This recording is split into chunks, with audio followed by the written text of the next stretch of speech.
Takole štartala se torej dekleta v tej drugi skupini v teku na 400 metrov z ovirami in že na prvi oviri najhitrejša Agata Zupin iz atletskega kluba Velenje Lani. Državna prvakinja Agata Zupin 56,87, Vika Rutar, druga 59,29 in tretja Gara Trajkovič 1,71. Lepo prednost je pretekla Agata Zupin že po prvih 200 metrih.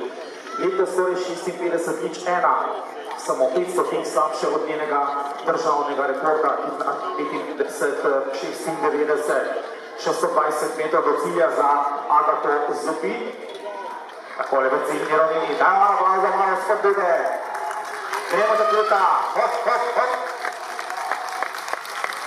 Še zadnja oviranje ciljni šprint za Agato Zupin. Takšen bo rezultat. 57,15. Na drugem mestu Vika Rutar, potem številko 173, tretja Aneja Simončič, približno takšen vrstni